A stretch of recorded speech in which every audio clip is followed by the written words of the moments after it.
இந்த நவீன உலகத்துல நம்மளை புண்படுத்துறதுக்காக ஒருத்தர் உருட்டுக்கட்டை வச்சு நடுமண்டையிலையும் அடிக்க போறதில்ல, கத்தி எடுத்து முதுகலையும் குத்த போறதில்ல. ஒருத்தரை காயப்படுத்தணுங்கிற எண்ணத்துக்கும் பயங்கர நூதனமான புது டெக்னிக்குகள் வந்திருக்கு. உலகத்துல இது சரளமா நடக்கும்போது பிக் பாஸ்ல இது நடக்காதா? ஏன்னா இதுவே ஒரு சோஷியல் எக்ஸ்பெரிமெண்ட் தானே. உலகத்துல இருக்கிற பல பேருக்கு ஒரு சின்ன எக்ஸாம்பிள் எடுத்துக்காட்டா ஒரு மைக்ரோ என்விரான்மெண்ட், சிறு சமுதாயத்தை உண்டாக்கி அதுல கேம் ஷோ நடத்துறது தானே பிக் பாஸே. இதுல வாயை சொல்லி பயங்கரமா இங்கிலீஷ்ல சில வார்த்தைகள்லாம் சொல்லுவாங்க, நார்சிசிசம், கேஸ் லைட்டிங் அப்படின்லாம். இதை பார்த்து பெரிய அளவில் மலைச்சு போக தேவையில்லை. ஏன்னா இதெல்லாம் நம்மளுக்கு பெரிய அளவில் நடந்திருக்கலாம். ஒருவேளை உங்களுக்கு நடக்காமல் இருந்து ரொம்ப லக்கியான பீப்புளாக இருந்தீங்கன்னா உங்களுக்கு முன்னாடி சில பேரை இதை செய்யறதை நீங்கள் பார்த்துருக்கலாம், இல்லாட்டி செய்கிறவங்களையும் பார்த்துருக்கலாம். ஆனால் இதை எளிதான முறையில் உங்களுக்கு எக்ஸ்பிளைன் பண்ணால் நீங்கள் உங்களையும் காப்பாற்றிக்க முடியும், அந்த மாதிரி சுச்சுவேஷனில் கஷ்டப்படுறவங்களையும் காப்பாற்ற முடிகிற அளவுக்கு டிப்ஸ் நான் சொல்கிறேன். ஆனால் இதுக்கு நான் உபயோகப்படுத்த போகிற உதாரணம் பிக் பாஸ்லேயே ஒருத்தர் வாழ்ந்துகிட்டு இருக்காரு. ஏன்னா கான்செப்ட் பெருசா இருந்தாலும் இதை ஒரு உதாரணம் காட்டி சொல்லும் போது இது ரொம்ப எளிதாக மக்களுக்கு போய் சேர்ந்துரும். அடிகளை வாங்கி ரத்தம் சிந்தி காயப்பட்ட காரணத்தினால இதை சொல்றதுக்கு நான் ரொம்ப கடமைப்பட்டிருக்கேன் உங்ககிட்ட. இதை பிபி ஹவுஸ்ல யார் செய்யறா, எதுக்காக செய்யறா, இது என்ன லெவல்ல எல்லாம் செஞ்சாங்க, எப்படி எல்லாம் இவர் காய நகர்த்தினாரு, இதுல இவ்வளவு விஷயம் அடங்கியிருக்கா, வெங்காயம் மாதிரி உரிக்க இவரோட பிளான் எல்லாம் இந்த லெவல்ல டீப் ரூட்டடா போயிருக்குன்னு உங்களுக்கே மலைப்பு வரும். இதெல்லாம் தெரிஞ்சுக்கணும்னா வீடியோ பார்த்துட்டு வாங்க. அதுக்கு முன்னாடி சௌமி மாமி சேனல் நீங்க இன்னும் சப்ஸ்கிரைப் பண்ணலாம், கீழே சப்ஸ்கிரைப்னு போட்டுருக்கலாம், அந்த பட்டனை கிளிக் பண்ணிட்டு இந்த வீடியோ பார்த்துட்டு வாங்க. வீடியோக்குள்ள போலாமா? நார்சிசிஸ்டா இருக்கிறவங்க கத்தி கேடயத்தை வச்சு உங்களுக்கு நேரடியா உங்க மண்டையெல்லாம் புழக்க மாட்டாங்க. இவங்களை முதல்ல சந்திக்கும் போது இவங்க உங்களோட ஃப்ரெண்டா பயங்கரமா எஸ்டாப்ளிஷ் பண்ணுவாங்க, ஒரு பயங்கர வேல்யூவை கிரியேட் பண்ணுவாங்க, உங்களுக்கு நண்பன்னு சொல்லிட்டு உங்களை நம்ப வைப்பாங்க. ரொம்ப பாச பிணைப்பு, புரிஞ்சுதா? ரொம்ப பாசமா இருக்கிற மாதிரி அவங்க தன்னை காமிச்சு தன்னுடைய வேல்யூவை உங்க மனசுல அதிகரிப்பாங்க. அந்த ஸ்டார்டிங் ஃபேஸ்ல அவங்க பாசத்தை காட்டுறதுக்காக எந்த லெவல் வரைக்கும் போவாங்க, பயங்கரமா செயல்ல இறங்குவாங்க, அதை எஸ்டாப்ளிஷ் பண்றதுக்காக. ஒரு ஸ்டேஜ் வரைக்கும் இவங்க இல்லாம நம்மளுக்கு ஃப்ரெண்ட்ஷிப்பை உணரவே முடியாது, சந்தோஷத்தை உணரவே முடியாதுங்கிற அளவுக்கு நம்ம அவங்க மேல பயங்கரமான டிபெண்டன்சியை கிரியேட் பண்ற அளவுக்கு செஞ்சிருவாங்க. சுருக்கமா சொல்லணும்னா உங்க இதயத்துல ஒரு 1.5 டன் நங்கூரத்தை போட்டு செட்டில் பண்ணி உட்காந்துருவாங்க. அந்த இதயத்துக்குள்ள அந்த நங்கூரத்தை குத்தி உள்ள இறக்குறாங்கன்னு நம்மளுக்கே தெரியாம நம்ம அந்த வலியை மறக்கிற அளவுக்கு பயங்கரமா வார்த்தைஜாலங்களை பேசி அந்த வலியே தெரியாத அளவுக்கு உள்ள இறக்கிடுவாங்க. மோஸ்ட் ஆஃப் த டைம் இவங்களோட பயங்கரமான டார்கெட் யாரா இருக்கும்னா இவங்க பயங்கரமான இன்செக்யூர் பீப்புளா இருந்து இவங்களுக்கு யாரை பார்த்து பொறாம வருதோ இவங்க நம்ம காரியத்தை கெடுத்துருவாங்க, இல்லாட்டி இவங்க இருக்கிறனால நம்ம சின்னதா தெரியும்னு நினைப்பாங்கல்ல, அவங்க தான் இவங்களோட பெரிய டார்கெட். அடுத்ததான் இவங்க யாரை பிடிப்பாங்கன்னா இவங்க இன்செக்யூரான பீப்புள்னு ஏற்கனவே சொன்னேன்ல, ஒரு குரூப்ல பயங்கரமா ஷைன் பண்ணி பயங்கரமா திகழ்ற ஒரு பர்சனாலிட்டி எடுத்துட்டு அவங்களோட டார்கெட்டா ஃபிக்ஸ் பண்ணுவாங்க. பாச பண்ணிப்புன்னு சொன்னோடனே உங்களுக்கு புரிஞ்சிருக்கும் நான் அருணா தான் சொல்றேன்ட்டு. இவர் எந்த வகையில காய்களை நகர்த்தினாரு அப்படின்னு சொல்றதுக்கு முன்னாடி இவர் எப்படி செட்டில் ஆனாருன்னு நீங்க கவனிக்கணும். முதல் வாரத்துல பயங்கரமான பாச பண்ணிப்புன்னு சொல்லிட்டு சில ஆட்களை அவர் ஃப்ரெண்டா பிடிச்சிக்கிறாரு. விஷால், தீபக் மற்றும் சத்யா நெருங்கி பழகும்போது அவங்களுடைய வீக் பாயிண்ட்ஸும் பிடிச்சிக்கிறாங்க. குறிப்பிட்டு சொல்லணும்னா தீபக்கை பொறுத்த வரைக்கும் ஒருத்தரை நம்பிட்டா குருட்டுத்தனமா நம்பிடுவார். அதே நேரத்தில் அவர் சீனியரா இருக்கனால அவரோட ஈகோக்கு சாட்டிஸ்ஃபை பண்ற மாதிரி அண்ணன் சார் நீங்க சொன்னா சரியாதாங்க இருக்கும் அப்படிங்கிற லெவல்ல யாராவது சொன்னான்னா அவங்க மயங்கி போயிடுவாங்க. அதை திருப்பி அவர்கிட்ட உணர்த்தி அவரோட இதயத்துல அவரோட நங்கூரத்தை சொருகிருப்பார். ஃபர்ஸ்ட் வீக் ரெண்டுத்தையும் பொறுத்த வரைக்கும் இவங்க 3 பேர் டார்கெட்டா இருந்தாலும் சுத்தி இருக்கிறவங்கலாம் இவர் ரொம்ப பாசமானவர், பெருசாலாம் பேச மாட்டாரு, அன்புக்கு ரொம்ப இம்பார்ட்டன்ஸ் கொடுக்குறவர், 3 பேர்கிட்ட நடந்துக்கிற விதத்தை காட்டி மத்தவங்களையும் நம்ப வச்சிருப்பாரு அருண். வெளியில போகும்போது ரவி அவர்கள் அருணை பார்த்து சொல்லும்போது டே நீ பயங்கரமான ஆளுடா, உன்னை வெளியில பிக் பாஸே அமைச்சிருவாருன்னு சொல்லும்போது எவ்வளவு பேர் செல்ஃப் டவுட் அடைஞ்சோம். ஏன்னா இவர் பெருசா ஒன்றும் சொல்லலையே, ஏன் இவர் இவ்வளவு வன்மத்தை கக்குறாரு ரவின்னு நம்மளுக்கு தோணல் வந்ததுல. அதுக்கு ஒருவேளை இவர் விஜய் டிவி ப்ராடக்டா இருந்தனால இவர் எங்கே சில இடங்கள்ல அவருடைய உண்மையான நார்சிசிஸ்டிக் தன்மையை வெளியில காட்டியிருந்தோம், அதை எடிட்டிங் டீம் எடுத்து வெளியில தூக்கி போட்டதனால அவரோட உண்மை ஃபேஸ் வெளியில தெரியாம போயிடுச்சு 24/7 பாக்குற நம்மளுக்கு. ஆனா ரவி பக்கத்துலயே இருந்தனால கேரக்டரை கரெக்டா கணிச்சிருப்பாருங்கிற டவுட்டும் இப்போ வருது. ஸோ இந்த பாசப்பிணைப்பு வலையில உள்ள எல்லாரையும் சிக்க வச்சாலும் இவர் போட்ட முதல் சண்டை நம்மளுக்கு எல்லாமே ஞாபகத்துக்கு வருது, இவர் மஞ்சரியோட போட்ட சண்டை தான். இதுல மஞ்சரி ஒன்றும் ரொம்ப க்ளோஸ்லாம் கிடையாது, இருந்தாலும் இவர் எப்படி நார்சிசிஸ்ட்னு சொல்றீங்கன்னு நீங்க யோசிச்சீங்கன்னா மஞ்சரியோட போட்ட சண்டை ஆக்சிலரி சண்டை தான். அதாவது சைட் லைன், ஒருத்தர் கிட்ட ஒன்று ப்ரூவ் பண்றதுக்காக இன்னொருத்தர் கிட்ட சண்டை போட்டு அவங்க நல்லவங்க அப்படின்னு சொல்ற அளவுக்கு எஸ்டாப்ளிஷ் செய்வாங்கல்ல. அதாவது சைட் ஆக்டர்ஸ் கிட்ட சண்டை போட்டு நல்லவங்கிற பேரை சில வில்லன்ஸ்லாம் ஹீரோட ஜாயின் பண்றதுக்கு முன்னாடி வாங்கிப்பாங்களே, அது மாதிரி சின்ன சண்டை போடுறதுக்கு நார்சிசிஸ்ட் யாரை மெயினா டார்கெட்டா பார்ப்பாங்கன்னா தன்னை ரொம்ப செல்ஃப் டவுட் பண்றவங்க, உள்ள ரொம்பவே கன்ஃபியூஸ்டா இருக்கிறவங்க, சுத்தி பல நண்பர்கள் இல்லாம தனியா நிக்கிறவங்க, இவங்களை அடிச்சா எந்த கூட்டமும் வராதுன்னு ஒரு கன்ஃபார்ம் பண்ணிட்டு அந்த மாதிரி சில ஆட்களை தான் இவங்களோட டார்கெட்டா ஃபிக்ஸ் பண்ணுவாங்க. வைல்ட் கார்ட் என்ட்ரியா வந்த மஞ்சரி வெளியில இருக்கிற நம்மளுக்கே அவங்களுக்கு இருக்கிற செல்ஃப் டவுட் பச்சையா தெரிஞ்சது, நம்ம செய்யறது கரெக்டா இல்லையா, நம்ம ராஜாராணி டாஸ்க்ல ஒழுங்கா விளையாடணுமா இல்லையான்னு கன்ஃபியூஸ்ட் ஸ்டேட்ல இருந்த மஞ்சரிக்கு வீக்கெண்ட் எபிசோட்ல குழப்பி விட்டு அவங்களோட ஸ்டேட் ஆஃப் மைண்டையே மாத்திருப்பாரு விஜய் சேதுபதி சார். அதை கண்டு வச்சுக்கிட்டு இவருக்கு அப்போ கேப்டன்ல இருந்த இவர் அடுத்த கேப்டனா இருக்க போற மஞ்சரியை பார்த்து பயங்கரமா இன்செக்யூர் ஃபீல் பண்ணாங்க. இதுக்கு காரணம் மஞ்சரியோட பேச்சு ஆளுமை திறன். ஆனா தன்னோட டேலண்ட்டும் தன்னோட ஸ்ட்ரெங்கும் அவங்களுக்கே தெரியாத போது எதிர்க்க இருந்த அருண் இவங்க பயங்கரமான ஸ்ட்ராங்கான பர்சனாலிட்டியா முன்னேறி வருவாங்கன்னு கணிச்சிட்டாரு. அதனாலதான் அவங்களையே சூஸ் பண்ணி அவங்களோட சண்டை போட்டாரு. சும்மா சில்லற பீசுங்க ஏதாவது கூட்டு வச்சு சண்டை போட்டானா இவர் எப்படி பெருசா தெரிவாரு, எப்படி ப்ரோமோல வெளியில வருவாரு. இவர் போடுற எல்லா ஃபைட்லையுமே இவரோட இன்செக்யூரிட்டி பெரிய அளவில் பாதிச்சனால தான் இவர் போட்டிருப்பாரு. மஞ்சரியோட 3 இடத்துல ஃபைட் பண்ணாலும் 3 இடத்துலயும் அவரோட இன்செக்யூரிட்டி தான் பயங்கரமா எஸ்டாப்ளிஷ் ஆச்சு. முதல் ஃபைட்டு முத்துவுக்கு எக்ஸசைஸ் சொல்லி ஒரு டாஸ்க் பண்றப்போ மஞ்சரி கேப்டன் ஆயிட்டாங்கிறேங்கிற காண்டு மஞ்சரி கேப்டனா இருக்கும்போது தாண்டி வந்திருப்பாரு ராணவ உசுப்பேத்தி லைனை கிராஸ் பண்ண வச்சதே இவர் தான்.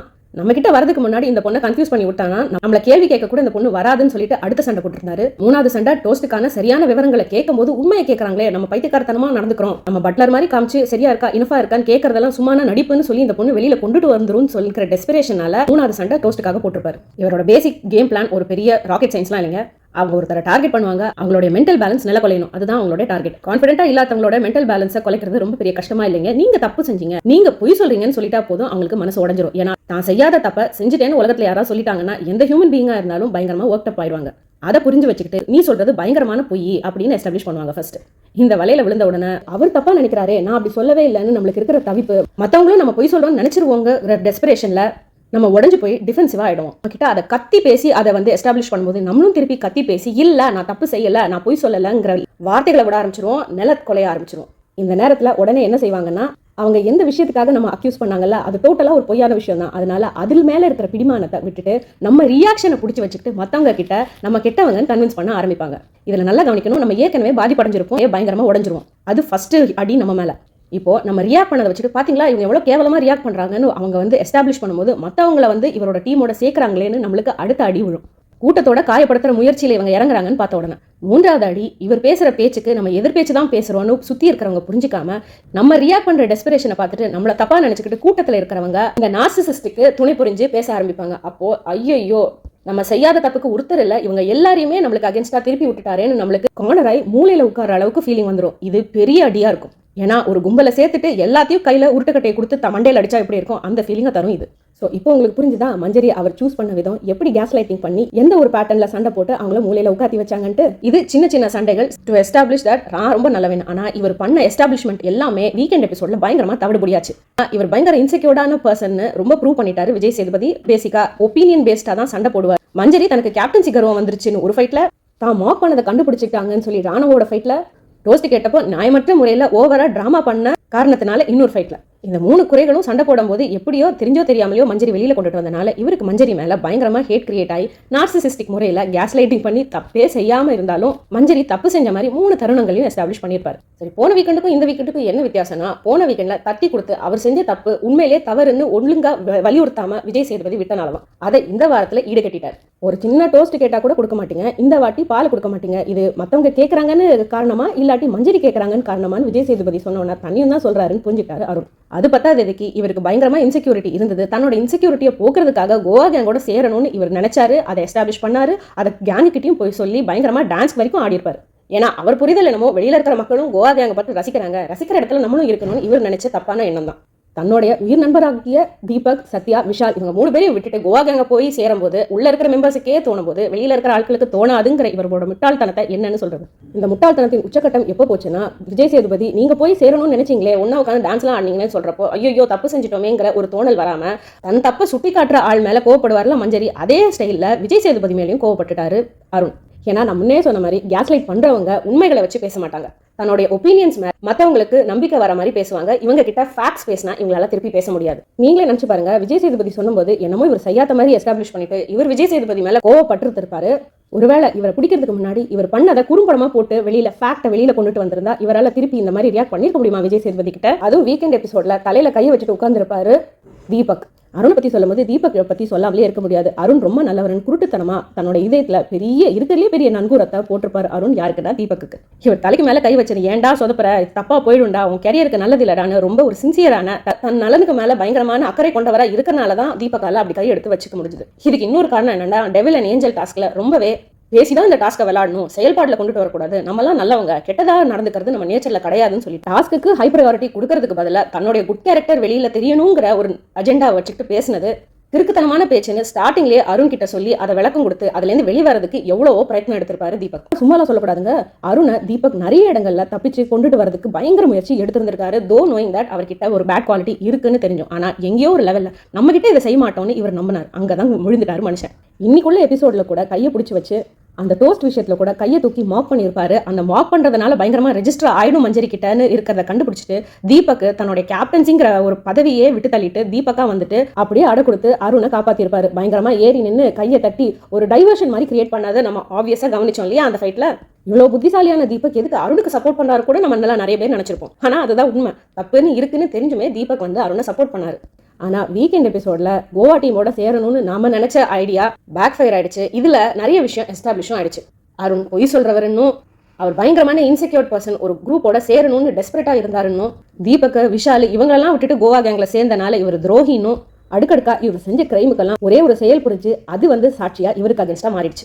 அதனாலதான் நேத்திக்குள்ள எபிசோட்ல ஜாக்லின் நல்லவங்க அவங்களோட குவாலிட்டி டைம் ஸ்பெண்ட் பண்றதுக்காக தான் இந்த கோவா கேங்லேயே சேர்ந்தோன்னு சொன்ன வாய் நாமினேஷன்ல ஜாக்லினையும் சௌந்தர்யாவும் குத்த ஆரம்பிக்கிறார். இது ஏன்னா இந்த கேங்குக்கும் எனக்கும் சம்மந்தம் இல்லை, இவங்களோடலாம் சேரணும்னு எனக்கு தோணல் இல்லை, இவங்களோட ஃப்ரெண்ட்ஷிப் வச்சுக்க எனக்கு அறவே இஷ்டம் இல்லை அப்படின்னு சொல்றதுக்காக மக்களுக்குள்ள ஒரு தாட் ப்ராசஸை எஸ்டாப்ளிஷ் பண்றதுக்காக தான்.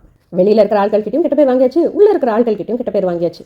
தானே நம்பினவங்களும் துரோகின்னு நினைச்சிருப்பாங்க, தான் சேர வந்த கோவா கேங்கும் இன்னும் வீக்கெண்ட் எபிசோட்ல நம்மளே விட்டு கொடுத்துட்டாருன்னு சொல்லிட்டு இவங்களும் ஒரு வகையில் துரோகின்னு நினைச்சிருப்பாங்க அருணன். ஸோ மொத்த வீடுமே இவர் துரோகின்னு நினைக்கிற போது ஒரு சின்ன ஃபைட்டுக்கு ஆளான இவர் இதை விட ஒரு பெரிய ஃபைட்டை காமிச்சு அதில் காணாமல் போகணும்னு நினைச்சார். அதுக்கு எடுத்த டாபிக் தான் தீபக்கோட இவர் லேபர் ஸ்கில் போட்ட சண்டை. லேபர் ஸ்கில்னு சொல்லிட்டு தீபக் இதை வித்தியாசம் பண்ணி டிஸ்கிரிமினேட் பண்ணி பார்க்கவே இல்லைன்னு நம்மளுக்கே தெரிஞ்சுது. இதில் நல்லா கவனிக்கணும், ஒரு ஃபைட்டுன்னு வரும்போது அருணோட இன்செக்யூரிட்டிஸை தூண்டினா தானே வரும். இதில் இருந்த பெரிய இன்செக்யூரிட்டி அருணுக்கு தனக்கு சமைக்க தெரியாதுங்கிற ஒரு விஷயம். ஸோ சமைக்க போகிறவங்களுக்கு இவ்வளோ மரியாதை கிடைக்குதுன்னு இவரால் பொறுத்துக்க முடியல. அதுலேயும் லேபர் இன்டென்ஸ் ஜாப்னு சொல்லிட்டு க்ளீன் பண்ணுறது, பாத்ரூம் சுத்தம் பண்ணுறதெல்லாம் சொல்லிக்கிட்டு குக்கிங்கை ஸ்கில்டு லேபர்னு சொன்னோன்னே இவருக்கு பிடிக்கல. அதில் குக்கிங்கிறது ஒரு சாதாரண வேலை, க்ளீனிங்கிறது ஒரு பெரிய வேலைங்கிற எஸ்டாப்ளிஷ்மெண்ட்டாக பண்ணிட்டே இருந்தார். இருந்தாலும் உள்ள இருக்கிறவங்களுக்கு உண்மை தெரியும், ஏன்னா எல்லாருக்கும் பூவா தேவையில்ல, ஆனால் செய்யறதுக்கு சில பேர் தான் இருக்காங்க, அவங்கள பகைச்சிக்கிற மாதிரியும் ஆயிடும், சோர் பற்றாக்குறையும் ஆயிடுங்கிற காரணத்தினால நிறைய பேரெல்லாம் கிளீனிங்ல போட்டுட்டு கம்மியெல்லாம் குக்கிங்ல போட முடியாதுன்னு எல்லாருமே பேசியிருப்பாங்க. தீபக்கு பயங்கரமான கிளாப்ஸ் கிடைக்குது, முத்துக்கு கிளாப்ஸ் கம்மியாகுது. அப்போ தீபக் தான் மக்கள்ல பயங்கர ஆதரவு பெற்று இருக்கிறாருன்னு கால்குலேட் பண்ண அருண் சின்ன ஃபைட்டு மறைஞ்சு போனோம்னா பெரிய ஃபைட் போடணும்னு சொன்னேன்ல, அந்த பெரிய ஃபைட்டை தீபக் கூட போட்டானா நம்ம நல்லா தெரியும்னு நினைச்சிட்டாரு. அதனால இவர் டிஸ்கிரிமினேஷனே இல்லாம தீபக் பேசியிருந்தாலும் தீபக்கை தாக்கியிருப்பாரு, நீங்க டிஸ்கிரிமினேட் பண்றீங்கன்ட்டு. இது தீபக்கு ஏன் பயங்கரமான கோவம் வந்தது? ஒருவேளை தீபக் ஒரு பர்டிகுலர் காஸ்ட்ல இருந்து சேர்ந்தவர்னாலயோ, ஏற்கனவே பயங்கர ஃபார்வர்ட் காஸ்ட்ங்கிற பேர்ல பயங்கர டிஸ்கிரிமினேஷன் பண்ணி அடின்னு வாங்குற தமிழ்நாட்டில் அந்த காஸ்ட்லேருந்து இருக்கிறவர் இந்த மாதிரி டிஸ்கிரிமினேட் பண்றாரு, ஸ்கில்லுக்கு அதிகமான இம்பார்ட்டன்ஸும் லேபருக்கு கம்மியான இம்பார்ட்டன்ஸும் கொடுக்க ட்ரை பண்றாருன்னு நம்ம எஸ்டாப்ளிஷ் பண்ணிட்டா பயங்கரமா மனுஷன் உடஞ்சிருவாரு, நம்ம ஹீரோ மாதிரி தெரியும்னு இவர் நினைச்சது ஒரு கேவலமான ஆட்டிடியூட தான் காமிச்சது இவரோட. பிகாஸ் என்ன ஒரு ஃப்ரெண்டா இருந்தா கூட அந்த ஃப்ரெண்ட்ஷிப்பை இறையாக்கி அதுக்கு மேலே ஏறி நின்று தான் பெரிய ஹீரோன்னு காட்டணுங்கிற எஸ்டாப்ளிஷ்மெண்ட் ஒரு வெரி லோ மூவ். அதனால தான் பதறி போய் இது ஒரு பொலிட்டிக்கல் விஷயமாயிடும்னு சொல்லிட்டு பயங்கரமே அஜிடேட் ஆயிருப்பாரு தீபக். தீபக் என்ன சொல்ல வந்தாருன்னா, வீட்டை பெருக்கதையும் பாத்ரூம் கழுவுறதையும் ஒருத்தருக்கு தெரியலனா கூட 1 மணி நேரத்தில் எக்ஸ்பிளைன் பண்ணி செய்ய வச்சிடலாம், அதுக்கு பேர் தான் லேபர் ஜாப். இதுக்கு பயங்கரமா எக்ஸ்பீரியன்ஸ் தேவையில்ல, நுணுக்கங்கள் கிடையாது இதில்.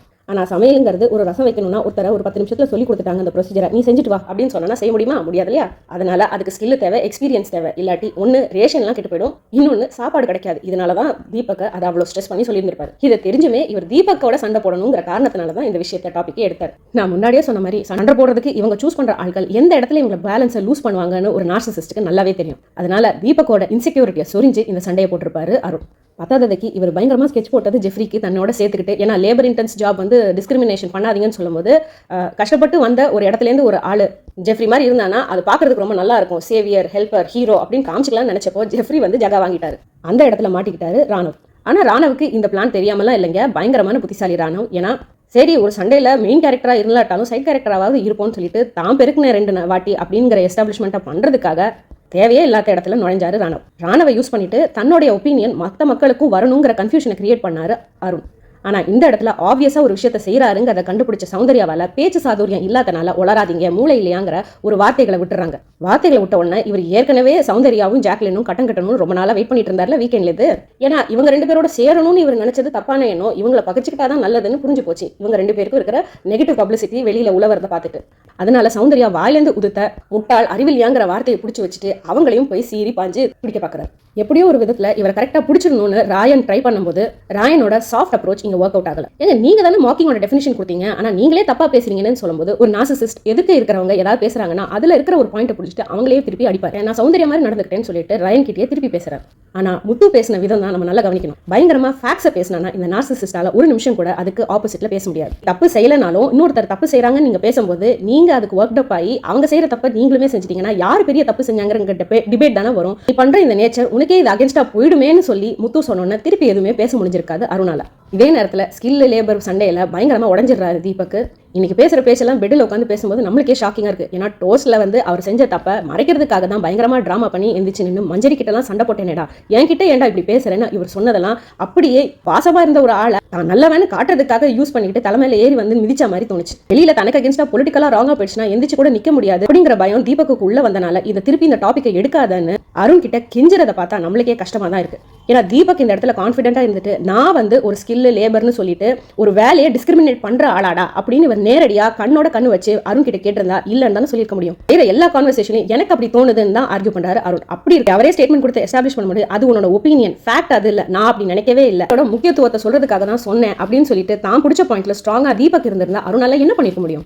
அதனால நான் முன்னமே சொன்ன மாதிரி இந்த இடத்துல தீபக்கு ஒருவேளை நம்ம சரியா பேசலையோங்கிற வந்த செல்ஃப் டவுட்டும் ஒரு கம்யூனிட்டில இருந்து வரதுனால இந்த விஷயம் மக்களுக்கு தவறாக ரீச் ஆயிடும், நம்மளுக்கு இமேஜே ஸ்பாயில் ஆகிற அளவுக்கு, கெரியரே ஷேட்டர் ஆகிற அளவுக்குன்னு யோசிச்சுட்டு இவர் இன்செக்யூரிட்டிலேயே அடிச்சாரு அருண்னு புரிஞ்சிக்காம இருக்காரு. பத்தாததைக்கு செய்யாத தப்புக்கு சாரி வேற கேட்டுறாரு தீபக். தான் தப்பு செய்யலங்கிற ஒரு கான்ஃபிடன்ஸ் ஸ்டாண்டை எடுக்கிறதுக்கு பதிலாக சாரிடான்னு இறங்கி வந்து அருண் கிட்ட எழுதுகிட்டே கட்டி பிடிச்சாலும் இங்க கீழே விழுந்து உடஞ்சி நொறுங்கியது தீபக்கோட இமேஜ் இல்லைங்க, அருணோட இமேஜ் தான். அதனால நெக்ஸ்ட் டைம் உங்க வாழ்க்கையில இந்த மாதிரி நார்சிசிஸ்ட்டை சந்திச்சீங்கன்னா அவங்க உங்களை அவங்களோட ஒப்பீனியனை வச்சு தான் அக்யூஸ் பண்ணுவாங்க. அந்த நேரத்தில் ஃபேக்டை பேசி நான் அப்படி நினைக்கல, அது என் தாட் ப்ராசஸ்ல இல்லை, அப்படி அதை நீ நினைச்சிருந்தா அது ஓன் தப்பு தான் அப்படின்னு கான்ஃபிடென்ட்டாக அவங்க கண்ணை பார்த்து சொல்லுங்க. மற்றவங்க நம்மளை தப்பா எண்ணுவாங்கங்கிற நினப்பில் இறங்காதீங்க. ஏன்னா உங்க கான்ஃபிடென்ஸும் அவங்க கிட்ட உண்மை இல்லாத உண்மையும் மற்றவங்களுக்கும் ரீச் ஆயிடும். நீங்க தப்பு செய்வீங்கன்னு அவங்க நினைக்க மாட்டாங்க. நினைச்சாலும் என்னங்க, நம்ம நினைச்சா போதாதா, அந்த இடத்துல இருந்து விலகி வந்து தலை நிமிர்ந்து நடந்து போங்க. இந்த விஷயத்தை பொறுத்த வரைக்கும் உங்களுடைய கருத்துக்கள் என்ன கீழே இருக்கிற கமெண்ட் செக்ஷனில் ஷேர் பண்ணுங்க. இந்த வீடியோ உங்களுக்கு பிடிச்சிருந்தா லைக் பண்ணுங்க, உங்க ஃப்ரெண்ட்ஸ் அண்ட் ஃபேமிலிக்கு ஷேர் பண்ணுங்க. சௌமி மாமி சேனலை சப்ஸ்கிரைப் பண்ண மறக்காதீங்க. Till I meet you in the next video. It's bye from Saumi Mami guys. Bye.